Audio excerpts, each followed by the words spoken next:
कैसे आप लोग। Welcome to my YouTube channel physics concept. मैं सईद और आज हम लोग डिस्कस करने वाले हैं रोटेशनल डायनामिक्स के 3 टॉपिक। एक है जिसमें हम पढ़ेंगे रेडियस ऑफ गायरेशन के बारे में, फिर हम डिस्कस करेंगे पैरेलल एक्सिस थ्योरम के बारे में और फिर उसके बाद हम स्टडी करेंगे परपेंडिकुलर एक्सिस थ्योरम के बारे में। तो चलो आगे बढ़ते हैं। लेकिन आगे बढ़ने से पहले अगर आप लोगों ने मेरे पिछले वीडियोस नहीं देखे होंगे जो कि रोटेशनल डायनामिक पर बेस्ड है तो प्लीज़ मेरे पिछले वीडियो देख लीजिए, समझ लीजिए, तो आगे बढ़ने में हमें कोई दिक्कत नहीं आएंगी और आपको कॉन्सेप्ट बहुत ही अच्छे तरह से समझ जाएंगे। तो चलो आज का टॉपिक हम लोग बेसिकली पिछले वीडियोस में हम लोगों ने देखा था कि मोमेंट ऑफ इनर्शिया क्या होता है, उसी के साथ साथ रोटेशनल काइनेटिक एनर्जी का फॉर्मूला क्या होता है और उसको हमने डिराइव भी किया था कि किस तरह से उसका डेरिवेशन को हम लोग एक्सप्लेन कर सकते हैं। तो बेसिकली आज के टॉपिक में हम लोग सबसे पहले डिस्कस करेंगे रेडियस ऑफ गायरेशन को कि रेडियस ऑफ गायरेशन क्या होता है। So basically radius of gyration क्या होता है? So radius of gyration is nothing but the distance from the axis of rotation to the point where whole mass of the body supposed to be concentrated। इसका मतलब ये है कि किसी भी रिजिड बॉडी में या फिर कोई भी बॉडी में एक ऐसी जगह होती है जहां पर पूरे बॉडी का मास कॉन्सेंट्रेट होता है। आप जानते हैं उसे क्या कहते हैं? उसे हम लोग सेंटर ऑफ मास कहते हैं। तो एक्सिस ऑफ रोटेशन से लेकर उस पॉइंट तक का डिस्टेंस जहां पर पूरे बॉडी का मास कॉन्सेंट्रेट होता है उसी को हम लोग रेडियस ऑफ गायरेशन कह सकते हैं। आप स्टेटमेंट या इसकी डेफिनेशन देख सकते हो। It is the distance from the axis of rotation to the point where whole mass of the body suppose to be concentrated and that is nothing but the centre of mass. Basically radius of gyration exactly क्या बताता है? तो radius of gyration आपको बताता है कि मास का distribution कैसा है। अगर मास का डिस्ट्रीब्यूशन एक्सिस ऑफ रोटेशन से ज्यादा है तो डेफिनेटली उसका जो रेडियस ऑफ गायरेशन होगा वो ज्यादा होगा, और अगर मास का डिस्ट्रीब्यूशन एक्सिस ऑफ रोटेशन से कम है तो समझ जाइए कि उसका जो रेडियस ऑफ गायरेशन होगा वो भी कम होगा। अगर हम रेडियस ऑफ गायरेशन नोटेशन की अगर हम लोग बात करें तो हम लोग इसको रिप्रेजेंट करते हैं के से। और इसका जो फॉर्मूला होता है वो होता है k is equal to under root I upon M. So actually I will be equals to यानी मोमेंट ऑफ इनर्शिया। अगर हम लोगों को किसी बॉडी की रेडियस ऑफ गायरेशन पता है तो हम लोग उसका मोमेंट ऑफ इनर्शिया भी निकाल सकते हैं। So k is equal to under root of I upon M. This is nothing but the formula for the calculating the radius of gyration. Basically ये अगर डिस्टेंस है तो इसका ऐसा यूनिट मीटर होगा। ओके, तो इस तरह से बेसिकली ये रेडियस ऑफ गायरेशन होता है। लेकिन एक्चुअली ये फॉर्मूला बनता कैसा है और फिर रेडियस और रेडियस ऑफ गायरेशन में फर्क क्या होती है? तो चलो इसको एक छोटे से डेरिवेशन से समझ लेते हैं कि इन दोनों में क्या फर्क होता है। तो बेसिकली आज हम लोग डिस्कस करने वाले हैं रेडियस ऑफ गायरेशन के बारे में। तो हम लोगों को एग्जैक्टली ये पता होना चाहिए कि जो रेडियस ऑफ गायरेशन का फॉर्मूला अभी हम लोगों ने देखा वो कैसे डिराइव होता है। तो बेसिकली इसके लिए हम लोगों ने फिर से एक रिजिड बॉडी को कंसिडर किया है जो कि n नंबर ऑफ पार्टिकल से बनी हुई है। अगर हम लोग कंसिडर करें कि जो फॉर्मूला होता है डिस्ट्रीब्यूशन ऑफ मास का यानी मोमेंट ऑफ इनर्शिया का जनरलाइज फॉर्मूला है पूरे बॉडी का, वो होता है m1r1 square plus m2r2 square plus dash dash dash so on. अगर हम ऐसा मान ले कि पूरे बॉडी के जो मास के जो कंस्टिट्यूएंट पार्टिकल्स है उनका सबका मास इक्वल है यानी m1 is equal to m2 is equal to m3 is equal to m है, तो फॉर्मूला मॉडिफाइड होके क्या हो जाएगा? m कॉमन निकल जाएगा और बचेगा क्या? r1 square plus r2 square plus r3 square plus dash dash dash so on. हम लोग इसको इक्वेशन नंबर 1। हाँ, तो उसी तरह से अभी अभी हमने जो डेफिनेशन देखी जिसमें मोमेंट ऑफ इनर्शिया और रेडियस ऑफ गायरेशन साथ में आते हैं वो होता है I is equal to M k square. इसको हम इक्वेशन 2 मान लेते हैं। इक्वेशन 1 और 2 को अगर हम लोग ध्यान से देखें तो इसके हिसाब से हम एक फॉर्मूला बना सकते हैं। M k square will be equal to M into the bracket of r1 square plus r2 square plus r3 square plus dash dash dash so on. यहाँ पर हमने मोमेंट ऑफ इनर्शिया की वैल्यू पुट कर दी है। यहाँ पर अगर हम लोग देखें जो कैपिटल M है, कैपिटल M जो होता है पूरे बॉडी का मास सपोज टू बी कॉन्सेंट्रेट हम मान रहे हैं एक पर्टिकुलर पॉइंट पर। तो इसका मतलब जो कैपिटल M है ये छोटे छोटे पार्टिकल से बना होगा, इन सब का मिलाकर जो मास बनेगा वो बनेगा capital M। So Mn will be equal to capital M हम कंसिडर कर ले is equal to m into the bracket of r1 square plus r2 square plus dash dash dash so on. यहाँ पर देखिए हमने लिखा है m will be equal to mn। तो इसके हिसाब से अगर k की वैल्यू निकाली जाए तो k की वैल्यू क्या आ जाती है? k की वैल्यू आ जाती है under root of r1 square plus r2 square plus dash dash dash rn square divided by n। इसका क्या मतलब होता है? So actually the radius of gyration is nothing but the average, we can say that the so hence radius of gyration of a rigid body about a given axis is nothing but the root mean square distance of the constituent particle from the axis of rotation. So this is nothing but the about the radius of gyration as जैसे कि ये हम लोग देख रहे हैं कि ये एक तरह का डिस्टेंस है, तो इसे हम लोग मीटर में मेजर करते हैं। और तो इस तरह से बेसिकली रेडियस ऑफ गायरेशन का ये कॉन्सेप्ट होता है। So I hope you understand the radius of gyration. तो चलो आगे बढ़ते हैं हमारा नेक्स्ट टॉपिक जो कि है पैरेलल एक्सिस थ्योरम के बारे में। सो चलो इसकी स्टेटमेंट देख लेते हैं हम लोग। स्टेटमेंट क्या होती है? तो statement is nothing but it is state that the moment of inertia of any rigid body about any point is equal to the sum of the moment of inertia about the center of mass and the product of the whole mass of the body and the square of the perpendicular distance between the two parallel axes। देखिए ये बहुत बड़ी statement है और इसको थोड़ा याद करना या लर्न करना मुश्किल जाता है, लेकिन मैं आपको एक ट्रिक बताता हूँ। आप क्या कर सकते हो, इस फॉर्मूले का यूज कर सकते हो और इस फॉर्मूले के जरिए से आप स्टेटमेंट को आसानी से याद रख सकते हो। देखिए I naught is nothing but the moment of inertia about any axis, यानी सेंटर ऑफ मास को छोड़ के जो भी बॉडी में जगह है वहां पर जो एक्सिस होता है ये आई नॉट का मोमेंट ऑफ इनर्शिया हो जाएगा वहां का। I C is nothing but the moment of inertia about the centre of mass, m is nothing but the whole mass of the body and h is nothing but the separation between the two parallel axes। तो इसके through हम लोग किस तरह से definition को याद रख सकते, सॉरी स्टेटमेंट को याद रख सकते हैं। सो इस फॉर्मूले के जरिए से हम लोग बहुत ही आसानी से स्टेटमेंट याद रख सकते हैं। It is nothing but the moment of inertia about any axis is equal to the sum of the moment of inertia of the body about a center of mass and the product of the whole mass of the body and the square of the distance between the two parallel axes। तो basically इस तरह से इस फॉर्मूले के जरिए से आप इतनी बड़ी स्टेटमेंट को आसानी से याद रख सकते हैं। तो बेसिकली ये जो है हमारी ये पैरेलल एक्सिस थ्योरम है। चलो आगे बढ़ते हैं और आगे देखते हैं कि इसका डेरिवेशन किस तरह से डिराइव किया जाता है। सो पैरेलल एक्सिस को प्रूफ करने के लिए हम लोग एक रिजिड बॉडी कंसीडर करेंगे जिसका टोटल मास कैपिटल एम है और जो रोटेट हो रही है about an axis passing through O के लिए। अगर हम लोगों को पैरेलल एक्सिस थ्योरम प्रूफ करना है तो हमें एक और पैरेलल एक्सिस यहाँ पर लेना पड़ेगी जो कि सेंटर ऑफ मास से पास हो रही है। तो यहाँ पर हमने एक दूसरी एक्सिस ऑफ रोटेशन ली है जो कि सेंटर ऑफ मास से पास हो रही है। आई नॉट रिप्रेजेंट करता है moment of inertia about this O and I C represent करता है moment of inertia about C. So this body is made up of a very very small particles. तो उसमें से कोई एक पार्टिकल हम इमेजिन कर लेते हैं जो कि पॉइंट पी पर है और जिसका मास डीएम है। तो यहाँ पर थोड़ा सा कंस्ट्रक्शन हम लोगों ने कर लिया है। ओ से लेकर पी तक हमने एक लाइन ज्वाइंट की है, उसके बाद फिर सी से लेकर पी तक एक लाइन ज्वाइंट की है और एक पी से लेकर डी तक परपेंडिकुलर ज्वाइंट किया है। ओ और सी के बीच का डिस्टेंस आप देख सकते हो एच है जो कि फिक्स रहने वाला है और जो एक्स डिस्टेंस है ये सी से लेकर डी तक का एक छोटा सा स्मॉल डिस्टेंस है। तो बेसिकली अगर फ्रॉम डायग्राम अगर हम लोग देखें तो डायग्राम के हिसाब से यहाँ पर हम लोगों को पता चलता है कि OC की वैल्यू H है, OP की वैल्यू R है, CD की वैल्यू X है। तो यहाँ पर एक छोटा सा एलिमेंट हम लोगों ने कंसीडर किया है जैसे कि मैंने आपको बताया। तो अब हम लोगों को करना क्या है, बेसिकली देखिए बड़ा आसान है और बहुत ही सिंपल तरीके से हम समझेंगे इसको। तो पहले मैं क्या करूंगा, यहाँ से यानी जो एक्सिस है जो O से पास हो रही है वहां से इस पॉइंट के पास के मास का मोमेंट ऑफ इनर्शिया निकालूंगा और फिर पूरे बॉडी का मोमेंट ऑफ इनर्शिया निकालूंगा अबाउट दिस ओ।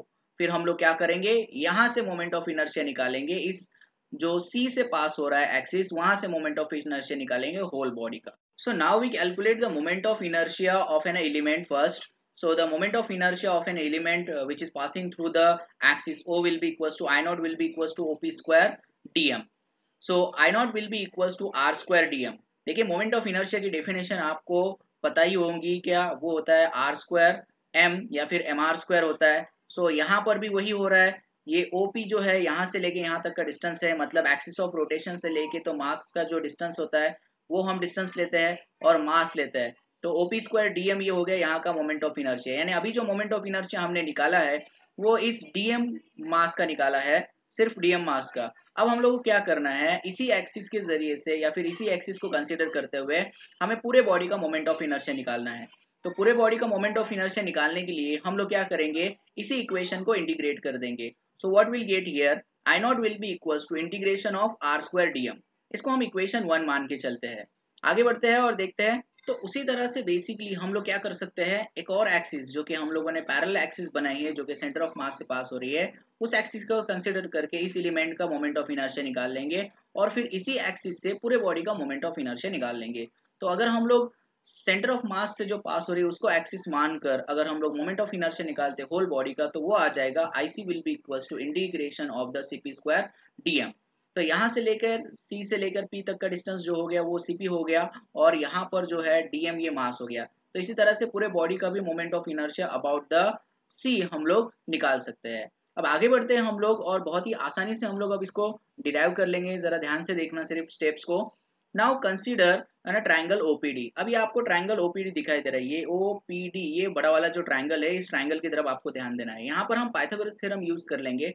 तो पाइथागोरस थ्योरम क्या कहता है? So OP square will be equals to OD square plus PD square.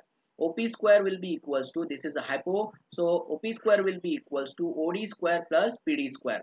But यहाँ पर अगर हम ओडी की बात करें तो ओडी कैसे बन रहा है? ओडी बन रहा है ओसी प्लस सीडी से। सो ओसी प्लस सी डी हम लोग यहाँ पर वैल्यू पुट कर देंगे। So OD will be equals to OC plus C D, और इन्हीं को हम लोग इक्वेशन में पुट कर देंगे। तो OP square will be equals to OC plus C D bracket square plus P D square. अब यहाँ पर ओसी प्लस सी डी है, तो इसे ए प्लस बी के फॉर्मूले के हिसाब से हम आसानी से सॉल्व कर सकते हैं। तो क्या मिल जाता है देखिए यहाँ पर। So OP square will be equals to, OP square will be equals to OC square plus twice OC C D plus C D square plus P D square. तो ए प्लस बी का formula तो आपको आता ही होगा। सो इस हिसाब से ये फॉर्मूला यहाँ पे बन जाता है। लेकिन अगर हम लोग ये छोटे ट्रायंगल की बात करें, तो छोटा ट्रायंगल जो है हमारा PDC, या फिर आप CPD जो भी कहना चाहे आप कह सकते हो। So in this triangle what happen, this is nothing but the PC square will be equals to CD square plus PD square. यानी इस छोटे ट्रायंगल में अगर हम लोग देखें तो CP स्क्वायर ये हाइपो हो जाएगा, क्योंकि यहाँ पर ये परपेंडिकुलर है। तो इस हिसाब से अगर हम लोग देखें तो CP स्क्वायर हाइपो हो जाएगा और is equal to CD square plus PD square. तो इसका मतलब साफ है कि इस CD square plus PD square के बदले हम लोग डायरेक्ट CP स्क्वायर पुट कर सकते हैं यहाँ पर। ये देखिए यहाँ पर CD square plus PD square आपको दिखाई दे रहा है। तो इस CD square plus PD square के बदले हम लोग डायरेक्टली क्या पुट कर सकते हैं? PC स्क्वायर पुट कर सकते हैं। सो हेंस हम लोग इक्वेशन कैसे लिखेंगे यहाँ पर? OP square will be equals to OC square plus twice OC CD plus PC square. यहाँ पर हम लोगों ने CD square plus PD square के बदले, देखिए CD square plus PD square के बदले PC स्क्वायर या फिर CP स्क्वायर हम लोगों ने यहाँ पर पुट कर दिया है। अब जो वैल्यूज हम लोगों को दिख रही है वो वैल्यूज यहाँ पर पुट कर देते हैं। जैसे OP की वैल्यू जो है वो R है, तो यहाँ पर हम R की वैल्यू पुट कर देंगे। तो ये हो गया हमारा R स्क्वायर प्लस OC की वैल्यू जो H है, तो यहाँ पर H पुट कर देंगे। तो ये हो गया H square plus twice HX plus PC square. PC square को हम लोगों ने अभी वैसे ही रखा है। आगे चलते हैं हम लोग और देखते हैं इसे। नाउ हम इक्वेशन 1 कंसीडर कर लेते हैं फिर से। तो equation 1 becomes I not will be equals to integration of R square DM। देखिए अभी अभी हम लोगों ने R की वैल्यू निकाली है। तो R की वैल्यू क्या है? R square will be equals to H square plus twice HX plus PC square. वही वैल्यू को हम लोग यहाँ पर पुट करने वाले हैं अभी। तो आर स्क्वायर की जो वैल्यू हम लोगों ने निकाली थी वो वैल्यू यहाँ पर पुट कर देंगे। तो क्या मिलेगा देखिए, ये हो गया H स्क्वायर, इंटीग्रेशन वैसे ही रहेगा, आर स्क्वायर की वैल्यू यहाँ पर हम पुट कर रहे हैं। तो ये हो गया H square plus twice HX plus PC square, और ये इंटू DM। सो DM सबको मल्टीप्लाई कर देंगे और इंटीग्रेशन सेपरेट कर देंगे। So integration of H square into DM plus integration of 2HX into DM plus integration of PC square into DM। तो यहाँ पर जो कांस्टेंट टर्म है उसको इंटीग्रेशन के बाहर निकाल लेंगे। सो इंटीग्रेशन के बाहर क्या आएगा? यहाँ पर H स्क्वायर बाहर निकल गया। So integration of H square, integration के अंदर DM plus H twice H बाहर निकल जाएगा, integration of X into DM plus integration of PC square into DM। तो अगर हम लोग यहाँ पर वैल्यूज को पुट कर देंगे तो H square integration of DM, integration of DM मतलब DM को अगर हम ऐड करेंगे यानी उसको इंटीग्रेट करेंगे तो हमें क्या आंसर मिल जाएगा? कैपिटल M, यानी पूरे बॉडी का मास हम लोगों को मिल जाएगा। अब यहाँ पर ये जीरो आ गया है, तो ये जीरो की बात है। देखिए यहाँ पर मैंने नोट लिखा है integration of X into DM will be equal to zero. So देखिए यहाँ पर आपको हमेशा याद रखना पड़ेगा, the moment near the centre of mass is always equal to zero. So that's why near the centre of mass अगर हम लोग बात करें तो इसका मोमेंट जीरो आता है। तो integration of X into DM zero हो जाएगा, इस वजह से ये पूरी टर्म क्या हो जाएगी? जीरो।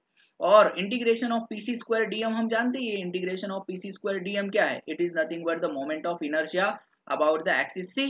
सो यहाँ पर वो वैल्यू पुट कर देंगे। सो हमें फाइनल फॉर्मूला मिल जाएगा, हमारा फाइनल जो हमें प्रूफ करना था वो मिल जाएगा। सो हमारा फॉर्मूला यहाँ पर बनते हुए आपको दिखाई दे रहा है, I not will be equals to IC plus MH square. तो इस तरह से बेसिकली पैरेलल एक्सिस थ्योरम को बड़े ही आसानी से आप याद रख सकते हो। कोई बहुत ज्यादा मुश्किल बात नहीं है। आपको करना क्या है, तो पहले moment of inertia about whole body about this O लेना है आपको, फिर moment of inertia whole body about C लेना है आपको, फिर एक बड़ा सा ट्राइंगल आपको कंसीडर करना है यहाँ पर ओपीडी, और इसमें इसको पाइथागोरस थ्योरम से सॉल्व करना है। जो वैल्यू आएंगी उसको इक्वेशन 1 में सब्स्टिट्यूट कर देना है, और फाइनली आपको अपने आप